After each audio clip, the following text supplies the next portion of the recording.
A paz do Senhor Jesus, estamos iniciando mais um Instantes Finais e eu quero agradecer ao nosso bom Deus pelo privilégio de estarmos juntos mais uma vez para estudar o livro do Apocalipse e agradeço também a você por sua audiência, a você que assiste diariamente ao nosso programa, a você que tem divulgado os Instantes Finais nas suas redes sociais. Que Deus te abençoe, que as bênçãos de Deus continuem sendo derramadas sobre você e toda a sua família. Eu gostaria de lembrar que você pode assistir a nossa programação de qualquer lugar do Brasil e do mundo pelo YouTube em dois canais diferentes, pelo Rede Brasil Oficial e IEADP Oficial, ou pelo site www.iadpeplay.org.br. E se você quer entrar em contato conosco, você quer enviar a sua mensagem, a sua crítica, a sua sugestão ou a sua pergunta, anote aí o WhatsApp do programa. O prefixo é 81 e o número é o 99491-2293. Se você está acompanhando diariamente o programa, você sabe que nós estamos estudando a terceira das 7 cartas que foram enviadas às igrejas da Ásia, que foi a carta endereçada à igreja de Pérgamo. Vamos recapitular o que nós já vimos para reforçar o aprendizado? Nós fazemos isso diariamente, nós sempre relembramos o que vimos para que você possa relembrar o que vimos e possa reforçar o aprendizado. Vamos ver o que foi que nós já estudamos. Então, nós já estudamos o versículo de número 12, né?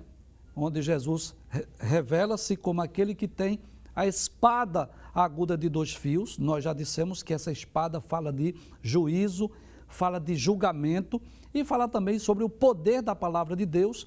E também dissemos que não sabemos ao certo quem era o anjo, o pastor, o responsável pela igreja de Pérgamo nos dias de João, mas tudo nos leva a crer que era um substituto de Antipas, uma testemunha fiel de Cristo que havia sido morto naquela cidade. Vimos também o versículo de número 13, onde Jesus, que é onisciente, ele diz que conhece as obras da igreja de Pérgamo, mas não só isso, é muito interessante que Jesus disse que sabia que a igreja estava onde está o trono de Satanás. E nós já dissemos, né? Quando Jesus disse que sabia que a igreja de Pérgamo estava onde estava o trono de Satanás, é por causa dos muitos altares, dos muitos templos, das muitas divindades que eram adoradas em Pérgamo. Nós já dissemos isso aqui, que Pérgamo era uma cidade extremamente idólatra e havia, além do culto ao imperador, havia muitos templos dedicados a vários deuses. Mas apesar de a igreja estar onde estava o trono de Satanás, nós vimos que havia ali crentes fiéis. Jesus disse, né? Retens o meu nome e não negaste a minha fé. Então havia um grupo de testemunhas fiéis, de servos fiéis de Cristo, que mesmo em meio à idolatria, mesmo em meio ao paganismo daquela cidade, mas eles permaneceram fiéis a Cristo, não negaram o seu nome.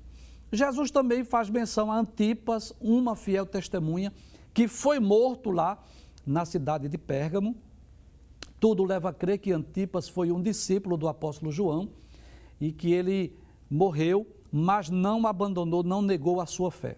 E quando Jesus diz que ele foi morto entre vós, significa dizer que muitos cristãos lá de Pérgamo haviam, pelo menos visto ou presenciado, a morte daquela testemunha fiel. Vimos também o versículo de número 14, quando Jesus diz assim, olha, tem algo em vocês que não me agrada. Vocês têm lá aqueles que seguem a doutrina de Balaão e nós, né, relembramos aquele fato que está lá no livro de Números, né?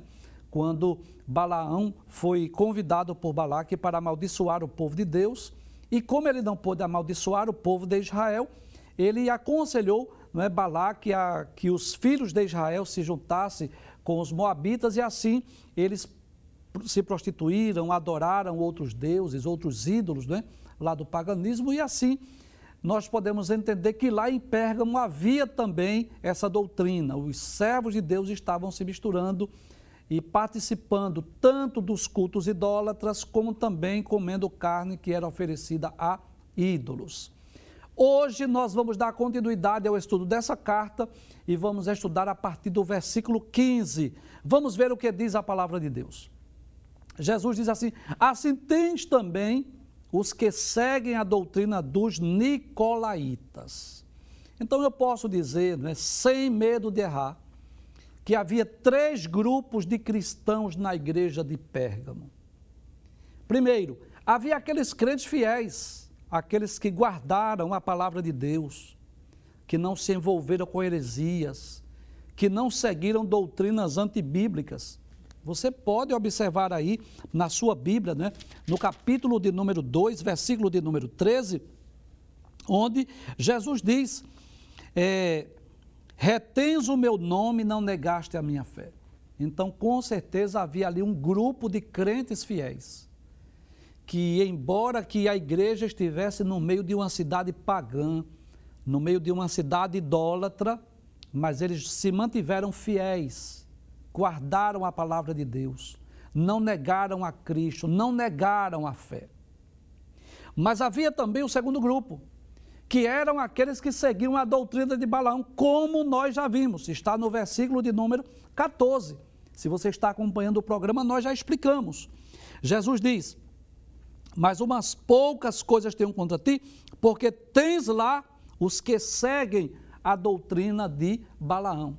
Ou seja, havia crentes que havia aberto a guarda, que havia enveredado pela heresia, que estava comendo carnes sacrificadas a ídolos, de animais que eram oferecidos a ídolos, estavam envolvidos com a prostituição.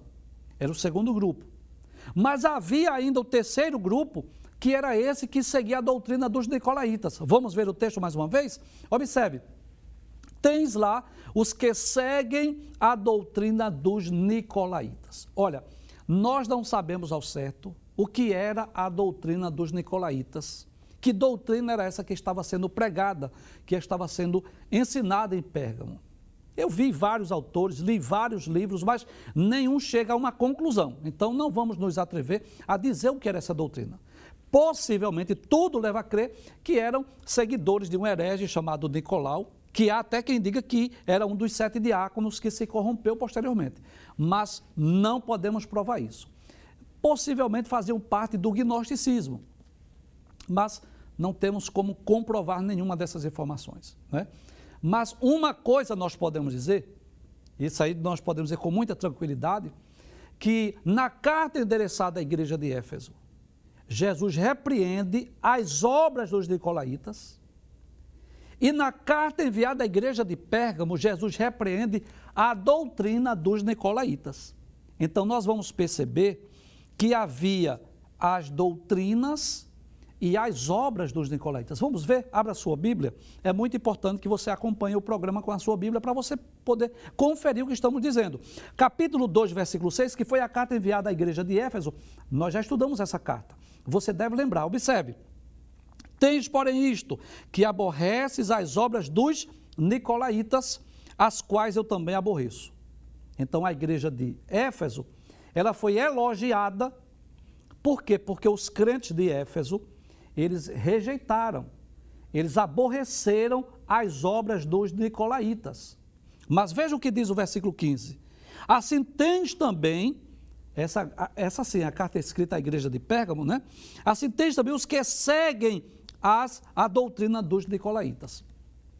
Então observe que enquanto a igreja de Éfeso rejeitou as obras, os ensinos, as práticas dos nicolaítas, a igreja de Pérgamo aceitou a doutrina.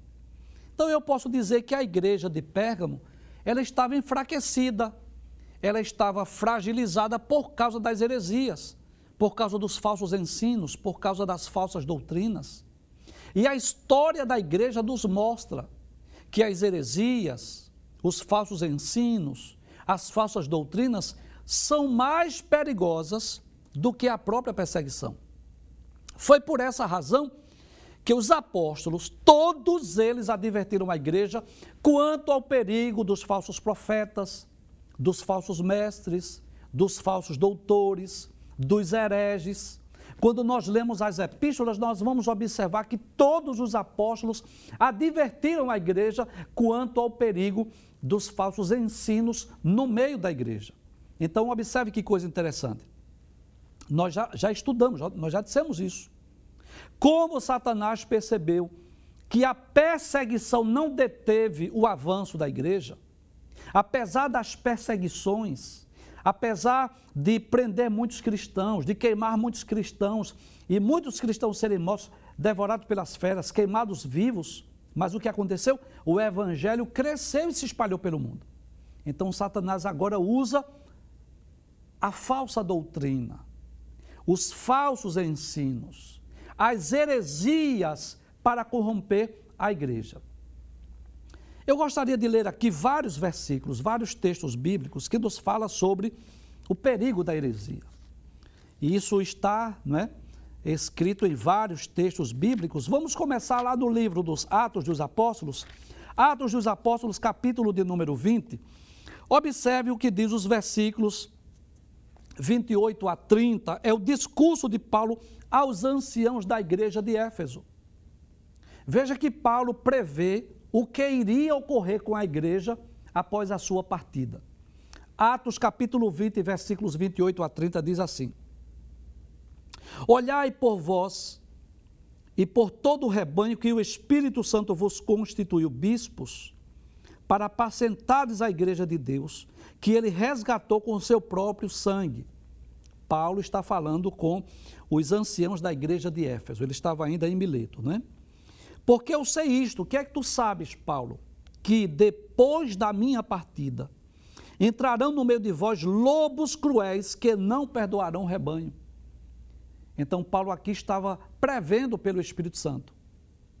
Depois da minha partida, depois da minha morte, eu não tenho dúvida disso. Vão se levantar os lobos cruéis. E os lobos cruéis aqui não era aquele animal, não era aquele mamífero, não, estava falando aqui dos hereges, dos falsos mestres, daqueles que ensinam heresias. O que é uma heresia? Uma doutrina contrária às Sagradas Escrituras. E no versículo 30, Paulo diz, foi escrita por Lucas, claro, mas essas palavras são do apóstolo Paulo, por isso que eu disse Paulo diz, no versículo 30, e que dentre vós mesmos, olha o perigo, o apóstolo Paulo estava prevendo aqui que até mesmo no seio, no meio da igreja, surgiriam hereges. Ele diz, e que dentre vós mesmos se levantarão homens que falarão coisas perversas para atraírem discípulos para si.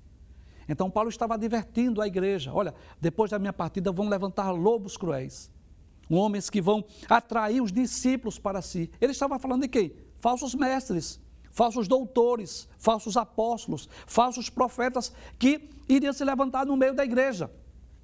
O apóstolo Pedro também, ele advertiu acerca do perigo também dos falsos mestres. Veja, por favor, aí, na segunda epístola do apóstolo Pedro, no capítulo de número 2, versículos de 1 a 3, o título, a epígrafe desse texto fala exatamente sobre os falsos mestres. Veja o que o apóstolo Pedro diz. Ele diz assim, e também houve entre o povo falsos profetas. Bem, antes de falar sobre os falsos profetas, vamos dizer quem eram os verdadeiros profetas, os autênticos profetas. Os profetas foram homens levantados por Deus para falar em nome de Deus. Então, nós vamos encontrar dois grupos de profetas na Bíblia Sagrada. Os profetas literários, chamados de profetas da Escrituras, aqueles que registraram suas profecias, aqueles literários, aqueles canônicos também são chamados assim, aqueles que registraram as profecias, não apenas falaram em nome de Deus, mas que escreveram. Isaías, Jeremias, Ezequiel, Daniel, Oséias, Joel, Amós, Obadias, Jonas, Miqueias, Naum, Abacuque, Sofonias, Ageu, Zacarias, Malaquias. Foram profetas chamados canônicos ou literários. Falaram em nome de Deus e registraram as suas profecias. Mas existem também os profetas orais, chamados de profetas da palavra.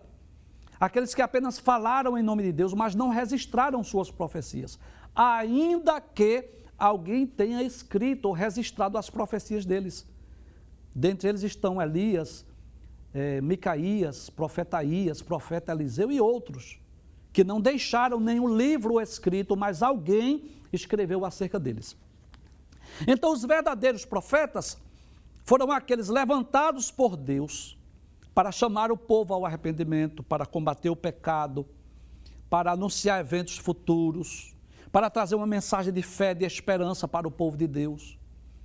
Muitos profetas foram levantados principalmente para a nação de Israel. Alguns para o reino do norte, outros para o reino do sul e outros até para nações estrangeiras, como o profeta Jonas, que foi levantado para falar para os ninivitas, né? Enfim. Então, os verdadeiros profetas, os autênticos profetas, foram homens chamados, vocacionados por Deus para transmitir a palavra de Deus, principalmente para o seu povo. Mas quem são os falsos profetas? Então, os falsos profetas, na realidade, são aqueles que erroneamente, enganosamente, fraudulentamente falam em nome de Deus. São aqueles que, de uma forma fraudulenta e enganosa, dizem estar sendo usados por Deus. E Pedro advertiu a igreja sobre o surgimento desses falsos profetas. Vamos voltar ao texto? 2 de Pedro, capítulo 2. E também houve entre o povo falsos profetas, como entre vós haverá também falsos doutores. Esse falso doutor aqui não é aquele que estudou medicina, não. Esse falso doutor aqui é o falso mestre, aquele que ensina doutrinas heréticas, doutrinas antibíblicas. E se você estiver pensando que eu estou fugindo do assunto, eu gostaria de dizer que você está equivocado.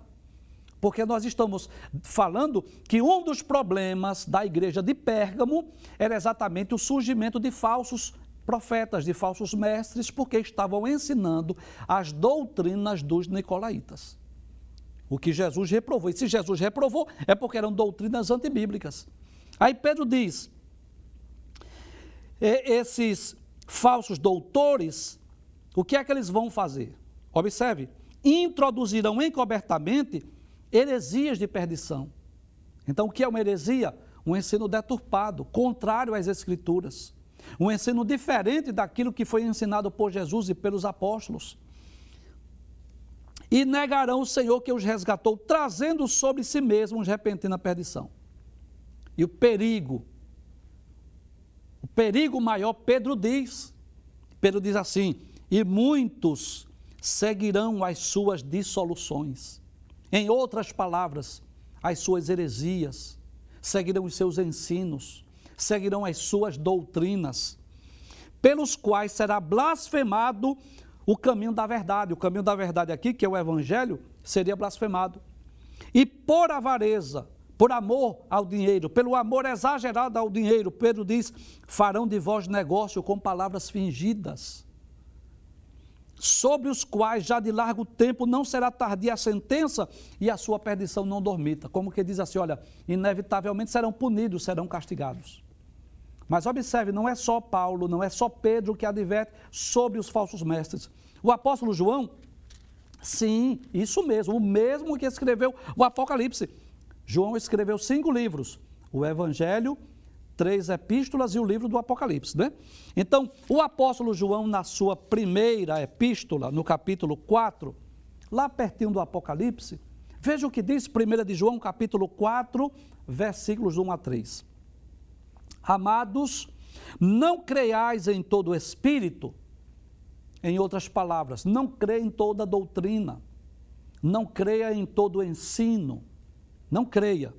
Mas provai se os espíritos são de Deus. Observem se essa palavra, se essa mensagem, se essa doutrina, se esse ensino está de acordo com as Escrituras. Por que o apóstolo João diz isso? Ele diz, porque já muitos falsos profetas se têm levantado em todo o mundo. Que coisa interessante.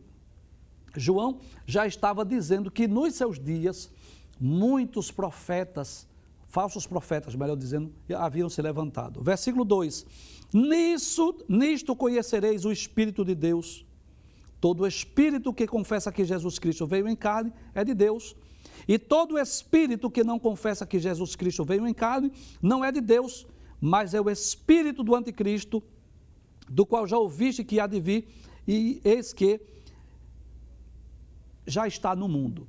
Então é claro que a pessoa do anticristo não estava no mundo, mas a mentira, o engodo, o engano, a falsa doutrina já estava presente desde os primeiros séculos. Então, João adverte sobre esses falsos profetas, esses falsos mestres, esses falsos doutores. O apóstolo Judas também, que é irmão do Senhor Jesus, não é o Judas Iscariotes, claro, ele escreveu uma epístola muito breve, apenas um capítulo, e lá nos versículos 3 e 4, ele também fala acerca do perigo das heresias. Ele diz assim: amados, procurando eu escrever-vos com toda diligência acerca da comum salvação. É como se Judas dissesse assim: olha, o que estava no meu coração, meu desejo era falar da salvação comum, falar da nossa salvação. Mas ele disse: tive por necessidade escrever e exortar a batalhar pela fé que uma vez foi dada aos santos. Eu senti a necessidade, o Espírito Santo me impulsionou a falar de assuntos, né, sobre a necessidade de advertir, de alertar vocês para batalhar pela fé. Aí ele diz: porque se introduziram alguns que já antes estavam escritos para esse mesmo juízo, homens ímpios, que convertem em dissolução a graça de Deus e negam a Deus, único dominador e Senhor nosso, Jesus Cristo. Então eu posso dizer que desde os tempos bíblicos já havia os falsos mestres, os falsos profetas, os falsos ensinos, as heresias. E hoje não é diferente. Nós precisamos estar atentos, alerta, porque muitos falsos apóstolos, falsos pastores, falsos profetas têm se levantado em nossos dias. Pessoas que se dizem homens e mulheres de Deus, mas que na verdade são lobos devoradores. Então, muitos têm se levantado também em nossos dias. Vamos ver o que é que a palavra de Deus nos diz?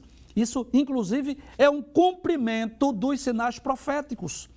Quando nós estudamos acerca dos sinais que antecedem a vinda de Jesus, quando nós estudamos lá no Evangelho, né, escrito por Mateus, o sermão profético, nós falamos sobre isso. Veja o que Jesus disse, São Mateus capítulo 24, versículos 4, versículo 5, versículo de número 11, ele diz assim: e Jesus respondendo disse-lhes: acautelai-vos que ninguém vos engane. Então ele estava dizendo assim: olha, vocês tenham cuidado para que vocês não sejam enganados. Versículo 5, porque muitos virão em meu nome dizendo eu sou Cristo e enganarão a muitos. Jesus estava falando de quem? Daqueles que se dizem ser a reencarnação de Cristo, aqueles que dizem que é o próprio Cristo reencarnado. E você sabe disso, né? Que muitas, dezenas de pessoas já afirmaram ser o próprio Jesus Cristo. Mas veja o que Jesus diz no versículo de número 11: e surgirão muitos falsos profetas e enganarão a muitos. Então, o que é que estava ocorrendo lá na igreja de Pérgamo? Alguns, né? Não são todos, não foi toda a igreja que se corrompeu, mas alguns cristãos já estavam sendo, vamos dizer assim, contaminados pela heresia, pelos falsos ensinos, pelas falsas doutrinas. E que doutrina era essa? A doutrina de Balaão e a doutrina dos nicolaítas. Então, observe que geralmente esses falsos profetas dos dias atuais, pode voltar para cá, depois a gente vai para o texto. Esses falsos profetas dos dias atuais, eles usam seus jargões, são profetas que trazem falsas visões, dizem que viram sem ter visto nada, pregando nova unção, novas revelações. Muitos deles estão na mídia, estão nas redes sociais, pregando um falso evangelho, uma falsa doutrina, como, por exemplo, a teologia da prosperidade, onde muitos pregadores dizem que o crente não pode ser pobre, que o crente não pode adoecer, que se o crente for pobre ou estiver doente, está em maldição, está debaixo do pecado ou debaixo da opressão de Satanás. Doutrina essa que não tem base bíblica alguma. Esses falsos profetas estão vendendo bênçãos, profetizando mentiras, deturpando a palavra de Deus, se intitulando profetas de Deus. O que é que eles fazem? Isola o texto fora do contexto. e pegam um texto isolado das Escrituras, interpretam ao seu bel prazer e só falam de bênção, de prosperidade, de riqueza, o que a pessoa deve fazer para ser rico, o que é que a pessoa deve fazer para ser próspero, quando a essência do Evangelho. O que é a essência do Evangelho? A essência do Evangelho é a pregação da salvação. As riquezas e as prosperidades poderão vir, claro, porque Deus é dono da prata e do ouro. E às vezes Jesus, além de dar as bênçãos espirituais, o perdão dos pecados, a salvação da alma, às vezes ele quer dar riqueza. E claro, eu não posso negar essa verdade. Tem muitas pessoas que depois que aceitaram Jesus, se tornaram prósperas, né? E essa é até uma tendência natural. Porque a pessoa, quando aceita Jesus como seu Salvador, geralmente ele deixa de ir para as baladas, geralmente ele deixa de gastar com farras, né? Então, a tendência natural é que essa pessoa seja próspera espiritualmente e também no sentido material. Mas a essência do Evangelho não está nas riquezas. A essência do Evangelho não está nos milagres. A essência do Evangelho não está na prosperidade financeira. A essência do Evangelho está na salvação da alma. O que Jesus mais deseja oferecer ao pecador é a salvação.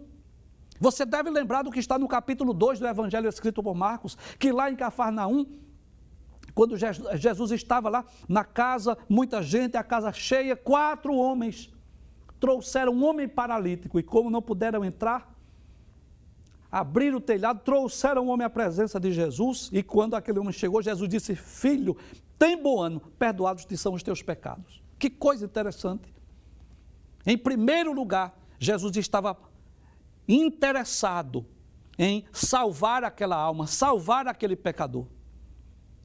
Quando todos esperavam que a primeira coisa que Jesus fizesse fosse realmente realizar um milagre, mas em primeiro lugar Jesus disse: teus pecados estão perdoados. É claro que depois Jesus disse: olha, para que saibas que o Filho do Homem tem na terra poder para curar, digo, levanta-te, né? Para perdoar pecados, levanta, toma a tua cama e vai para a tua casa. Então Jesus demonstrou o seu poder de curar, o poder de perdoar pecados. Mas o mais interessante é que Jesus primeiro perdoou os pecados daquele homem. Então a essência do Evangelho hoje não é a riqueza, não é a prosperidade. Precisamos estar atentos às doutrinas, aos ensinos. O que é que o seu líder religioso, o seu líder espiritual está pregando, está ensinando, se está de acordo com as Escrituras, que está de acordo com a palavra de Deus. Então nós vamos perceber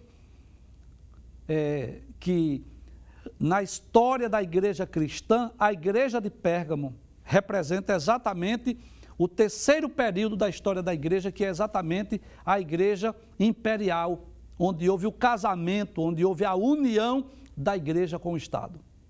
Por um lado foi bênção, deixou de perseguir os cristãos.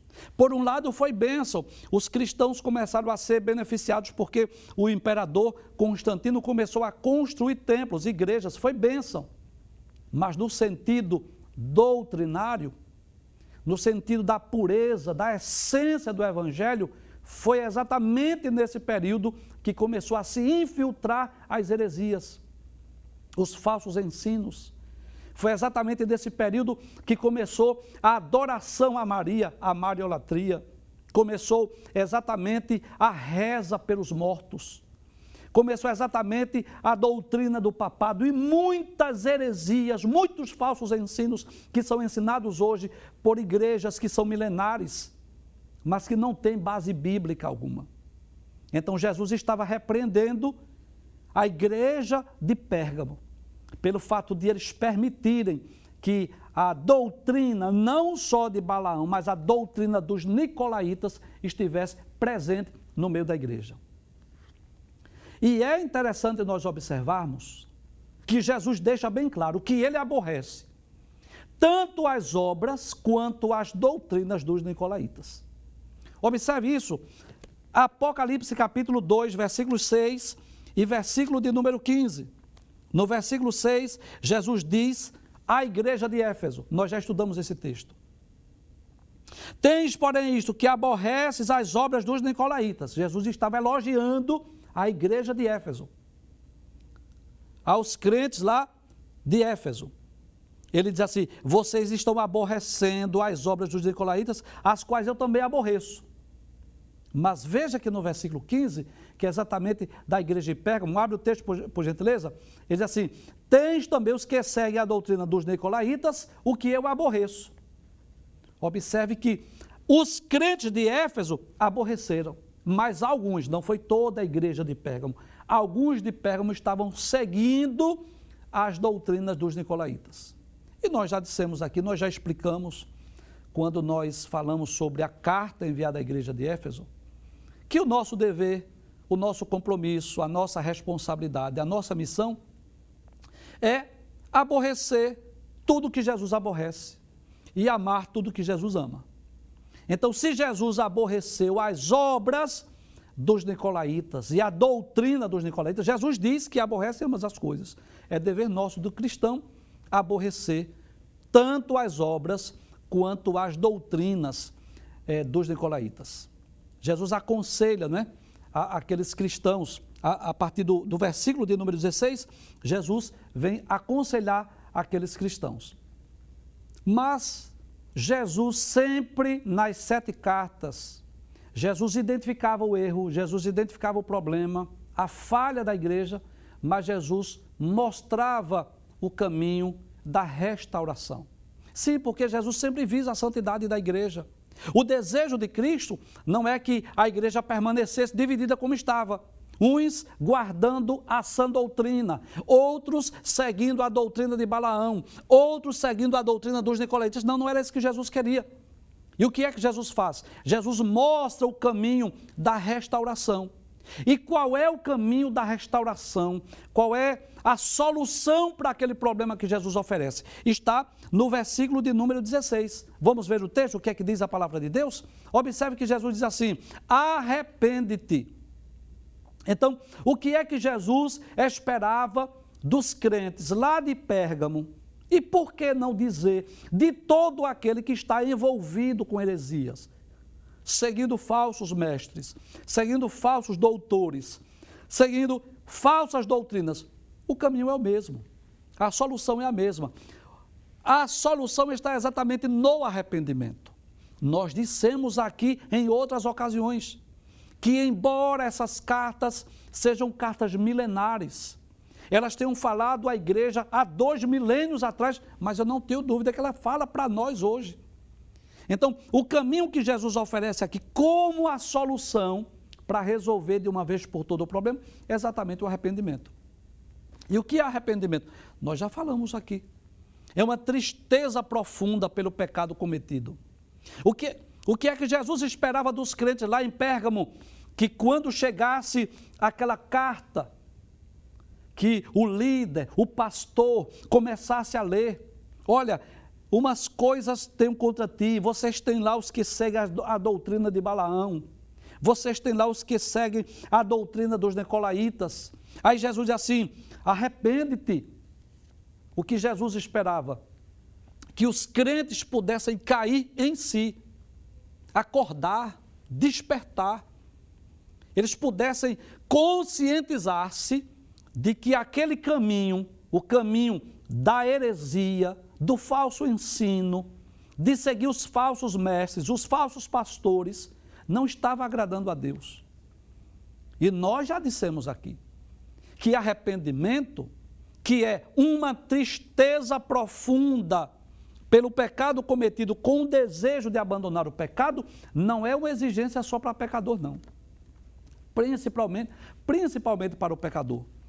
Para aquele pecador que reconhece o seu erro, que reconhece o seu pecado, que deseja obter a sua salvação, ele precisa se arrepender de todos os seus pecados. É uma exigência. Em Marcos capítulo 1, versículo 15, a palavra de Deus nos diz: arrependei-vos e crede no Evangelho. Em Atos capítulo 17, versículo 30, quando Paulo estava lá no Areópago, ele disse aos atenienses: mas Deus, não tendo em conta os tempos da ignorância, anuncia agora, em todo lugar, e a todos os homens que se arrependam. Mas o arrependimento não é uma condição, uma exigência, uma necessidade apenas do pecador. É uma necessidade também do crente, do servo de Deus. Mesmo que esteja, não é? Mesmo que esteja na igreja, mas se cometeu alguma coisa que está desagradando a Cristo, qual é o caminho? Arrependimento. E é claro que o arrependimento ele é o primeiro passo para uma conversão, para uma mudança de vida, para uma mudança de atitude. Então Jesus visava principalmente a santidade, a pureza da igreja. O desejo do noivo é que a sua noiva seja pura, santa, imaculada. O desejo de Cristo é que a sua igreja possa crer e seguir a sã doutrina, a verdadeira doutrina, e não deixar-se influenciar pelas heresias, pelo engodo, pelo engano. É isso que Jesus espera de nós. Então, muitas pessoas às vezes dizem assim: eu nasci na minha religião e vou morrer na minha religião. Aí eu pergunto, será que se você fizer uma comparação com as Escrituras, será que a sua religião está de acordo com a Bíblia? Está de acordo com os ensinos de Cristo? Aí você talvez se pergunte, como é que eu posso saber? É simples. É só você fazer um comparativo do que Cristo ensinou e daquilo que você crê. Se aquilo que você crê está de acordo com o que Cristo ensinou, então, glória a Deus por isso. Mas eu vou lhe fazer algumas perguntas. Em algum lugar da Bíblia, Jesus ou os apóstolos ensinou a adoração a ídolos? Em algum lugar da Bíblia, Jesus ou os apóstolos ensinou, por exemplo, sobre a adoração à Virgem Maria? Em algum lugar da Bíblia, Jesus ou os apóstolos ensinaram que nós devemos fazer petição aos deuses, que nós devemos nos curvar diante de ídolos, diante de deuses para fazer preces e fazer nossas petições? Em algum lugar da Bíblia, Jesus ou os apóstolos ensinou que nós deveríamos rezar pelas almas dos mortos? Em algum lugar da Bíblia, Jesus ou os apóstolos ensinaram, por exemplo, sobre a doutrina do purgatório? Então, é isso que nós devemos fazer uma comparação. Como é que nós podemos identificar se a igreja ou a religião que eu pertenço se está de acordo com os ensinos de Cristo? É só fazer essa comparação. Saber se aquilo que nós cremos está de acordo com as Escrituras. Então, como nós já dissemos, a igreja de Pérgamo era uma igreja real, uma igreja literal, a quem Jesus endereçou aquela carta, mas profeticamente ela fala do terceiro período da história da igreja, que é exatamente a igreja chamada de Igreja Imperial. A partir do ano 312, quando acabou-se a perseguição, mas infelizmente começou a entrar na igreja várias heresias, vários ensinos deturpados. Então, o que Cristo espera de nós é que nós possamos segui-lo e não nos deixar nos influenciar pelos falsos ensinos e pelas doutrinas de Balaão e dos nicolaítas. Nós vamos ao breve intervalo, voltamos dentro de instantes para responder algumas perguntas que foram enviadas para nós através do WhatsApp do programa. Até já.